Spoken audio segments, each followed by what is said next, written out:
Today on Sports Central, we'll be going over our next schedule preview this offseason, and it will be over the NC State Wolfpack. And this is a team that went 4-8 in the 2019 season. Yeah, it was a bit of a down season for this team. Of course, if you remember back in 2018, they were much better. But yeah, nonetheless, will they get back to that point in 2020 is what we're going over here today. We're going to be going over a few players that this team will be losing, who they're going to be returning, and also going over their schedule for the first time this offseason. Starting off with the games that this team has had since November, and we start off on November 2nd when they played Wake Forest on the road. That was a bad loss there, 10-44.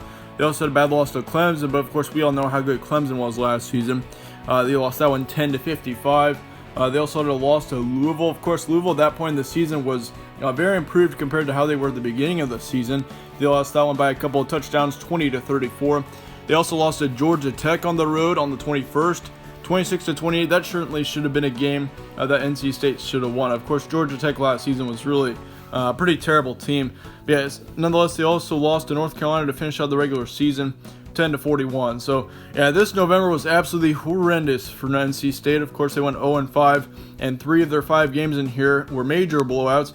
And you also could consider that Louisville game to be a bit of a blowout. So yeah, certainly for NC State, very terrible November, but the rest of the season wasn't all that bad. Now, they were able to go 4-3 between September and October, but yeah, once you got to that November, it really was brutal for this team. And yeah, I mean, they had both of their bye weeks in October too, so that could have been a partial reason why November was so bad for them. Of course, when you've got 2 bye weeks within 4 weeks of each other, it sometimes can mess up the rhythm. But yeah, nonetheless, for NC State, they were 0-5 between November the rest of the season. And yeah, once again, they were 4-8. Now on to your returning production. They returned their top quarterback in Devin Leary. That's going to be big. Of course, he had just over 1,200 yards of offense last season with 8 touchdowns and 5 interceptions.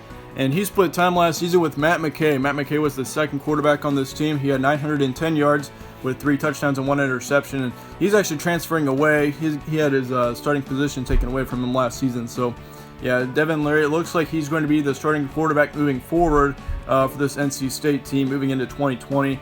Yeah, both those quarterbacks combined for just over 2,100 yards. So yeah, looking at that, of course, they don't really have all that great of a quarterback right now. But Devin Leary, and the time that he did play, he was somewhat promising. Of course, his touchdown interception ratio was not very good.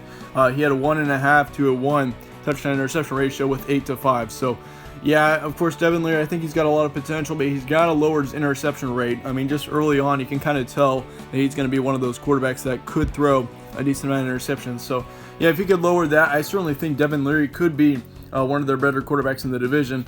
But they returned their top running back in Zonovan Knight. He was probably the best player on this offense last season, as he had just right around 800 yards of offense with 5 touchdowns. And they also returned their second running back in Jordan Houston, which he had just right around 650 yards last season with 2 touchdowns. And yeah, both of those running backs were really good last season. And the thing is that's crazy too, is both of those guys were true freshmen last season, not redshirt freshmen. They were true freshmen. So yeah, to return your running back core that had both freshmen and they both combined for over or close to 1,400 yards, that is really impressive. I mean, out of most running back cores, you typically don't see them getting even over 1,000. And then for NC State, they're already over 1,400. So yeah, certainly this running back core is looking really good. They're very young between Knight and Houston, and I expect them over the next couple of years, by the time they're juniors or seniors, I think this NC State team could probably have one of the best running back cores in the nation, to be honest with you. They returned their top wide receiver in Emeka Emezi, which, sorry if I'm pronouncing that wrong, but he had just right around 600 yards last season with 2 touchdowns. And they also returned their second wide receiver in Devin Carter, which he had just right over 450 yards of offense last season. However, they do lose their third wide receiver in Tabari Hines, which he had just over 450 yards too. So yeah, they do lose their third wide receiver, but it's good that you turn your top 2 receivers in Emeka and Devin. So yeah, that's going to be especially good for Devin Leary, especially being able to return a couple of top wide receivers heading into 2020. That's always helpful to a quarterback. But they do lose 1 offensive lineman, so this offensive line definitely is looking good heading into 2020. That could be huge for their quarterback in Devin Leary as well. They do lose 2 defensive linemen as well as 2 in the secondary, so this defense is losing 4. So that could be a bit of a problem. Well, typically out of most teams, you'll see 3 or 4 losses, so honestly, it's not all that bad, but yeah, really not many losses on either side. So this NC State team, as far as returning production goes, is looking pretty decent. So with that being said, could NC State make a bowl game in 2020? And that's going to be a big question for this team, of course. It's really tough to say right now. We're still pretty early on, in my opinion. But yeah, I certainly think NC State's going to be contending for that. I think they'll be close. I'm not saying that they will, but I think they'll definitely be close to that 6-win threshold there.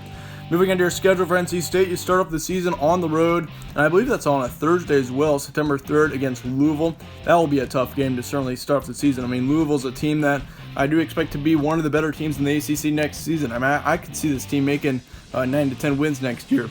But yeah, they play Mississippi State on the 12th, so you got two tough Power 5 conference games in your first 2 weeks. And then you got Troy, of course, on the road. That's on the 19th. And then you have your first somewhat easy game at home against Delaware on the 26th.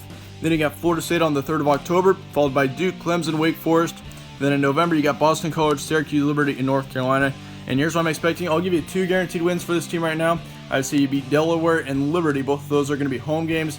And quite honestly, I mean, those are probably going to be your easiest ones. I consider putting Troy as a guaranteed win as well, but the thing is about Troy is that it's on the road. So I decided not to do that, especially with an NC State team that I'm pretty uncertain about. I don't know, most teams you could kind of predict pretty easily how they're going to do, but for NC State, it's really a big toss-up for me.